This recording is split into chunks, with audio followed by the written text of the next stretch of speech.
Hii ni Ngasa TV, jina langu ni Juliet Yustadi. Tuangalie yale ambayo yameendelea kushika vichwa vya habari hapa nchini. Waziri wa Madini, Mheshimiwa Anthony Mavunde amekutana na waandishi wa habari jijini Dodoma leo Aprili 23, 2025 na kuzungumzia mafanikio yaliyopatikana kwenye sekta ya madini.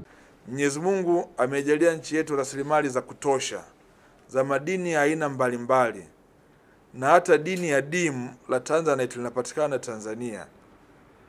Hii ni fursa pekee ambayo Mwenyezi Mungu ametujalia na ambayo tukiitumia vizuri kwa manufaa ya uchumi wa nchi yetu ya Tanzania, nchi yetu inaweza kupiga hatua kubwa sana kimaendeleo, na hasa katika eneo hili la kiuchumi. Kila sekta imekuwa ikitoa mchango katika pato la taifa. Kwenye sekta ya madini kumekuwepo na malalamiko ya muda mrefu sana ya Watanzania kwamba mchango wa sekta hii kwenye uchumi ni mdogo sana ikilinganishwa na rasilimali ambazo Mwenyezi Mungu ametujalia. Lakini katika kipindi cha Mheshimiwa Rais Daktari Samia Suluhu Hassan anaonesha maajabu yake makubwa ya kuifanya sekta hii kuwa na mchango mkubwa kwenye kuimarisha uchumi wa nchi yetu ya Tanzania.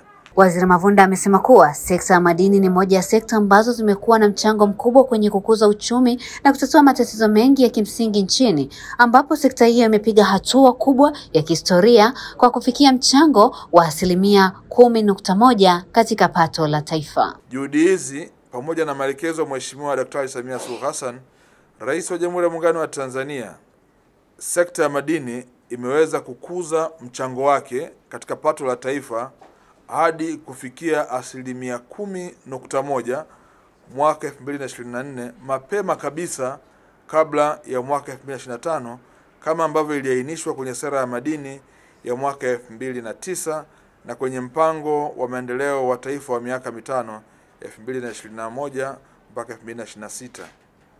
Mchango huu umeongezeka kutoka 9.1% mwaka 2023 hadi 10.1% mwaka 2024.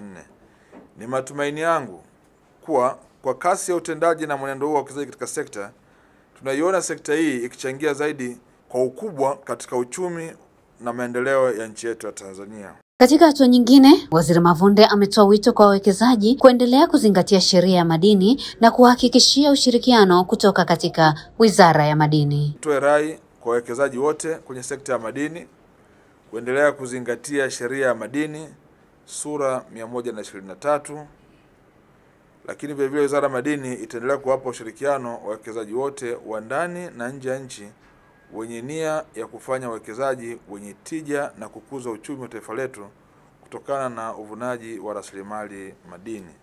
Hii ni Ngasa TV, mimi ni Juliet Yustadi. Endelea kutufuatilia kupitia mitandao ya kijamii, Instagram, Facebook pamoja na Twitter tunatumia @Ngasa TV Dodoma, lakini YouTube tunatumia Ngasa TV.